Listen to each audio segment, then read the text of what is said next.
Good morning students. आज हम बात करेंगे क्रोमियम ग्रुप के बारे में। जो हमारी फर्स्ट ट्रांजिशन सीरीज़ के एलिमेंट्स हैं, हम उनकी जनरल करेक्टरिस्टिक जो देख रहे हैं उसमें हमारे जनरल बाइनरी कंपाउंड जो हम बात कर रहे हैं उनमें आज हम ले रहे हैं क्रोमियम ग्रुप। क्रोमियम ग्रुप आपको पता है, इसके अंदर क्रोमियम, मॉलिब्डेनम एंड टंगस्टन इसमें आते हैं, हमारे एलिमेंट्स हैं। Chromium is used extensively in ferrous and non-ferrous alloys and for electroplating। आप देखेंगे कि जब इसको आयरन के साथ में मिला करके इसका एलॉय बनाया जाता है तो ये एक बहुत ही स्ट्रॉन्ग स्क्रैच प्रूफ और लस्ट्रस मेटल में कन्वर्ट हो जाता है, इसलिए इसको जो है वो इलेक्ट्रोप्लेटिंग के अंदर यूज़ किया जाता है। The only commercially important or for chromium is chromite FeCr2O3। This is chromium analogue of magnetite Fe3O4, जो कि एक्चुअली में Fe+2 और 2Fe+3 आयन से मिलकर बना हुआ है। Chromium metal has a slight lustre and may be slightly magnetic. जैसे मैंने आपको बताया था, ये इसके अंदर मैग्नेटिज्म भी होता है। Chromium is extensively used for electroplating. Chromium polish के बारे में आप लोगों ने पढ़ा होगा। बहुत ही जब शाइनी वो देना होता है किसी भी चीज़ को, ये आपने देखा होगा नल वगैरह जो हम यूज़ करते हैं बाथरूम वगैरह में, और कई इक्विपमेंट्स में भी इसको यूज़ किया जाता है क्योंकि इनर्ट होता है, तो इसलिए ये इलेक्ट्रोप्लेटिंग के अंदर यूज़ किया जाता है।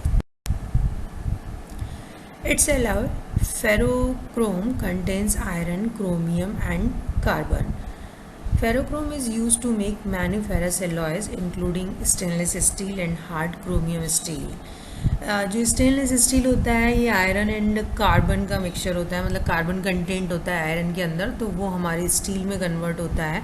और जब इसके अंदर ये क्रोमियम ऐड कर दिया जाता है तो ये और भी स्ट्रॉन्ग हो जाता है, स्टेनलेस में कन्वर्ट हो जाता है, और हार्ड क्रोमियम स्टील के उसमें भी ये काम आता है क्योंकि इसकी हार्डनेस बढ़ जाती है। Both molybdenum and tungsten when alloyed with steel give very hard alloy which are used to make cutting steel। आपने देखा है कि अगर किसी भी चीज़ को कट करना है, हार्ड मेटल्स को जब हम कट करते हैं तो उनकी कटिंग के लिए हमारे को एक बहुत स्ट्रॉन्ग मेटल की ज़रूरत होती है, तो उसके लिए आयरन के मॉलिब्डेनम एंड टंगस्टन के साथ में एलॉयज़ काम में लिए जाते हैं। ये बहुत स्ट्रॉन्ग हो जाते हैं, हार्ड हो जाते हैं। Since chromium has D5S1 electronic configuration, it shows oxidation states from +1 to +6। ये सारी रेंज हमें मिलेगी। हम देख रहे हैं जैसे जैसे हम आगे बढ़ रहे हैं स्कैंडियम से, हमारे पास ऑक्सीडेशन स्टेट्स की संख्या बढ़ती जा रही है। +2, +3 and +6 states are well known for chromium. Chromium +2 is reducing means ये खुद ऑक्सीडाइज हो जाएगा और सामने वाले को रिड्यूस कर देगा, यानी कि +2 स्टेट स्टेबल नहीं है। Chromium +3 is most stable and is very important oxidation state. आप देखेंगे क्रोमियम के अधिकतर कंपाउंड जो है वो +3 ऑक्सीडेशन स्टेट के अंदर मिलते हैं। Chromium in +6 oxidation state is strongly oxidising, means ये खुद रिड्यूस हो जाएगा, यानी कि +6 स्टेट जो है वो एग्जिस्ट तो करती है बट नॉट वेरी स्टेबल, इसलिए +6 स्टेट के अंदर जो क्रोमियम के कंपाउंड्स होते हैं वो ऑक्सीडेशन के लिए काम में आते हैं। अब आगे इनके बारे में और देखेंगे। ऑक्साइड्स की बात करें, the chromate ion CrO4 2- is a strong oxidising agent. देख रहे हैं यहाँ पे क्रोमियम जो है वो +6 ऑक्सीडेशन स्टेट में है, ये स्टेबल स्टेट नहीं है, ये रिड्यूस हो जाती है, तो ये एक बहुत स्ट्रॉन्ग ऑक्सीडाइजिंग एजेंट का काम करती है। CrO3 is a bright orange solid and known as chromic acid. It is usually prepared by adding concentrated H2SO4 to a saturated solution of sodium dichromate. Na2, आप इक्वेशन देखना चाहें, Na2Cr2O7 + H2SO4 gives 2CrO3 Na2SO4 + H2O। तो आपने laboratory में कई बार use किया होगा, हम आप लोगों को बताते भी हैं कि ग्लासवेयर की क्लीनिंग के लिए जब वो कुछ ऐसे केमिकल्स उनके ऊपर लग जाते हैं जो कि नॉर्मल उसमें वॉशिंग में साफ़ नहीं हो रहते हैं, तो हम इसको यूज़ करते हैं क्रोमिक एसिड को। जैसा मैंने आपको बताया कि ये बहुत ही इंटेंस ब्राइट ऑरेंज सॉलिड होता है, आपने देखा भी है, तो इसका जो इंटेंस कलर है this is because due to charge transfer spectra, क्योंकि +6 ऑक्सीडेशन स्टेट है चार्ज बढ़ गया है कैटायन के ऊपर, तो इस कंडीशन में ये चार्ज ट्रांसफ़र स्पेक्ट्रा शो करते हैं और इसलिए इनका इंटेंस ऑरेंज कलर हमें दिखाई देता है। CrO3 is toxic and corrosive. Its crystal structure consists of chains of fused tetrahedrals. टेट्राहेड्रल्स बने हुए होते हैं जो आपस में ब्रिज होकर के और ये लॉन्ग चेन्स बनाते हैं। तो CrO3 का ये चेन स्ट्रक्चर होता है and it's very toxic and corrosive. अगर हाथ पे गिरता है या कहीं भी गिरता है तो वो because it's very strongly oxidising. Chromium +5 compounds are unstable and rare, normally बहुत कम मिलते हैं। Chromium +4 compounds are also rare but these are not so unstable. CrO2 has a rutile structure, TiO2 का जो स्ट्रक्चर होता है वो स्ट्रक्चर इसके अंदर होता है। रूटाइल TiO2 का जो स्ट्रक्चर है, it has some metallic conductivity and show ferromagnetism and hence used in magnetic tape recording tapes. CrO2 जो +4 ऑक्सीडेशन स्टेट में है, ये कुछ फेरोमैग्नेटिज्म शो करता है, तो उसकी वजह से ये मैग्नेटिक टेप्स के अंदर यूज़ होता है। Chromium +3 compounds also known as chromic compounds are ionic and stable. जैसे मैंने बताया जो जनरल क्रोमियम केमिस्ट्री है वो +3 स्टेट के अंदर ही, और इसके अंदर ही बहुत wide range of compounds and complexes show करते हैं, बनाते हैं। Cr2O3 is a green solid which is use as pigment. इसको पिगमेंट की फॉर्म में यूज़ किया जाता है, कलर की फॉर्म में यूज़ किया जाता है। Oxide becomes inert in acids and bases if heated strongly but otherwise it is amphoteric, giving CrH2O3+ with acids and chromite with concentrated alkalis, means acids and bases दोनों के साथ में react करता है। एसिड के साथ में हेक्सेको कॉम्प्लेक्स बनाता है एंड बेसिस के साथ में ये क्रोमाइट्स बनाता है। It is used as a pigment in paint, rubber and cement industry. It is also used as a catalyst in manufacturing of polythene and butadiene. तो कैटालिटिक इम्पोर्टेंस मैंने आपको स्टार्टिंग में बताई थी, तो वो भी इनकी बहुत है क्रोमियम ऑक्साइड्स की, स्पेशली Cr2O3 की।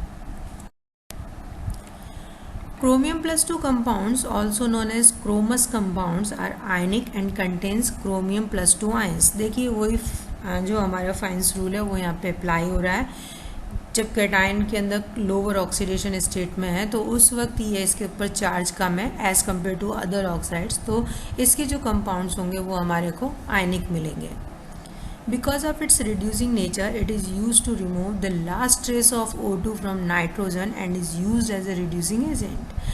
आपको पता है नाइट्रोजन बहुत कई जगह पे हमें नाइट्रोजन की ज़रूरत होती है, क्योंकि हमारे को ऑक्सीडाइजिंग जो हमारी एयर की ऑक्सीजन है वो हमारी रिएक्शन या जो भी कंपाउंड बन रहा है उसके साथ में प्रॉब्लम क्रिएट करती है। ऐसे में हमें एयर हटा करके और उस वेसल के अंदर नाइट्रोजन का एनवायरनमेंट क्रिएट करना पड़ता है। तो उस नाइट्रोजन में अगर ट्रेसेस में भी ऑक्सीजन है तो वो रिएक्ट कर लेगी, हमारी जो भी कंपाउंड अनस्टेबल बन रहा है ऑक्सीजन के प्रति, उससे वो रिएक्ट करके और वो ऑक्सीडाइज हो जाएगा। तो उस ऑक्सीजन को हटाने के लिए जो लास्ट ट्रेसेस रह गए, बहुत कम अमाउंट में भी अगर वो रह गई है तो वहाँ पे इसको यूज़ किया जाता है। तो ध्यान दीजिएगा कि जो क्रोमस कंपाउंड्स हैं इनको यूज़ किया जाता है ऑक्सीजन को हटाने के लिए नाइट्रोजन में से, जहाँ हमें इसको एकदम प्योर नाइट्रोजन की हमें ज़रूरत होती है। Now it's time to answer why chromium oxides are colored. सोचिएगा। बात करें हैलाइड्स की, CrF6 is a yellow colored unstable solid that decomposes to CrF5. मैंने आपको पहले भी बताया था +5 स्टेट जो होती है वो अनस्टेबल है, लेकिन F6 जो है वो है येलो कलर का होता है, अनस्टेबल सॉलिड है, क्योंकि +6 जो आपकी +6 स्टेट है उसमें क्या हो रहा है कि ये स्ट्रॉन्ग ऑक्सीडाइजिंग एजेंट का काम करती है, खुद रिड्यूस हो जाती है, और ये बहुत अनस्टेबल है फ्लोरो कॉम्प्लेक्स, ये कन्वर्ट हो जाता है इसके अंदर CrF5 के अंदर। CrF5 is a red solid in which CrF6 octahedral units are linked to give a cis-bridged polymer. अगर इसका स्ट्रक्चर की बात करें तो ये जो CrF5 यूनिट्स हैं वो एक दूसरे के साथ जो हमारा फ्लोराइड है उसके साथ में ब्रिज बनाती है CrFCr, और इस तरीके से ये एक ऑक्टाहेड्रल यूनिट्स बन जाती हैं और इस हमारे को एक पॉलीमर मिलता है। CrF4 is formed by heating the element at 350 degree centigrade temperature. All the anhydrous CrX3 halides are known, क्योंकि +3 स्टेट में है तो सब स्टेबल हैलाइड्स हमें इनके अंदर मिलते हैं. CrCl3 is red violet flakes solid, flakes बनती है इनकी. In solution these chromium +3 ions form a range of aqua complexes. तो कई तरीके के एक्वा कॉम्प्लेक्सेस मिलते हैं. हेक्सा एक्वा तो है ही, इसमें से एक एक्वा Cl से रिप्लेस हो गया, तो penta aquo, tetra aquo and tri aquo, tri Cl chloro complex, इस तरीके के कॉम्प्लेक्स हमारे को मिलते हैं. अगर हम इनकी कॉम्प्लेक्स कौन कौन से एग्जिस्ट करते हैं, तो एक +2 स्टेट के अंदर एक इसका बहुत ही अनयूजुअल कंपाउंड है, दैट इज़ क्रोमियम 2 एसीटेट. इसका एक क्वाड्रुपल बॉन्ड स्ट्रक्चर, मतलब क्वाड्रुपल बॉन्ड्स मिलते हैं इसके अंदर. आप देखेंगे चीलेटिंग लिगैंड है, और जो क्रोमियम ये एक डाइमर की फॉर्म में एग्जिस्ट करता है. ये जो लिगैंड आपको नज़र आ रहे हैं, ये लिगैंड इसकी कोऑर्डिनेशन को सेटिस्फाई करते हैं. ये H2O भी हो सकता है, अगर अल्कोहल में है तो अल्कोहल भी कोई हो सकता है, कोई भी कोऑर्डिनेटिंग सॉल्वेंट. और स्पेशल फीचर इसका ये है कि आप देख रहे हैं क्रोमियम मेटल के बीच में मल्टीपल बॉन्ड्स प्रेजेंट है. Chromium +3 provides a wide range of complexes. क्या मैंने बताया, +3 ऑक्सीडेशन स्टेट में स्टेबल होते हैं, तो अधिकतर कॉम्प्लेक्सेस इनके जो हैं वो +3 स्टेट में मिलते हैं. Maximum complexes coordination number 6 show करते हैं, और उसके अंदर इनकी ऑक्टाहेड्रल ज्योमेट्री होती है. तो सब के अंदर आपको यही देखने को मिलेगा, मैक्सिमम के अंदर, अधिकतर में. ये एक एग्जाम्पल है, आप देख रहे हैं ब्लू कलर का क्रोमियम जो है ये ऑक्टाहेड्रली कोऑर्डिनेटेड है. लिगैंड जो है वो इस तरीके से पॉलीमर भी बना सकते हैं, लेकिन अगर ये मोनोमर भी होते हैं तब भी स्ट्रक्चर जो है हमारे को ऑक्टाहेड्रल ज्योमेट्री में ही, मतलब क्रोमियम की कोऑर्डिनेशन एंड ज्योमेट्री जो होगी वो 6 ऑक्टाहेड्रल होगी. कुछ एग्जाम्पल ये. क्रोमियम कॉम्प्लेक्सेस के बारे में हम डिटेल में भी पढ़ेंगे. अभी जब हम आगे कोऑर्डिनेशन कंपाउंड्स को पढ़ेंगे तब बहुत सारे कॉम्प्लेक्सेस जो जनरल आते हैं वो कॉम्प्लेक्सेस हम उनके अंदर देखेंगे. ये एक्वा कॉम्प्लेक्स है, ये अमीन कॉम्प्लेक्स है, हेक्सामीन कॉम्प्लेक्स. चूँकि स्टेबल होते हैं, ज्योमेट्री फिक्स होती है, तो कुछ जो हमारे कीलेटिंग लिगैंड्स होते हैं उनके साथ में ये आइसोमेरिज्म भी शो करते हैं डिफरेंट टाइप के, जिसके बारे में हम डिटेल में हमारा जो नेक्स्ट चैप्टर है आइसोमेरिज्म कोऑर्डिनेशन कंपाउंड्स, उसके अंदर बात करेंगे. तो आप देख रहे हैं ये इस तरीके से यहाँ पे दोनों Cl सिस पोजीशन में है, यहाँ पे दोनों Cl जो है वो ट्रांस पोजीशन है, ज्योमेट्री ऑक्टाहेड्रली है, लेकिन इस ऑक्टाहेड्रल ज्योमेट्री में भी ये आइसोमेरिज्म शो कर रहे हैं. अगर इनकी बहुत बायोलॉजिकल इंपॉर्टेंस है. Chromium and molybdenum both are required in trace amounts in mammals.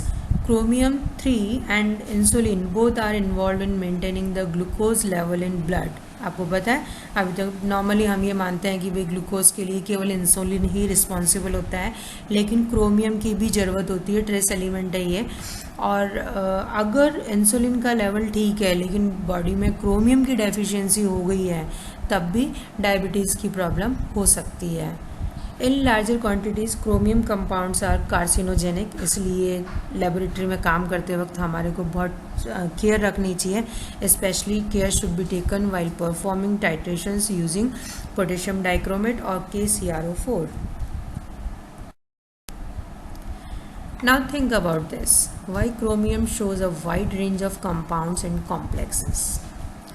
सोचिएगा और बताइएगा. Thank you.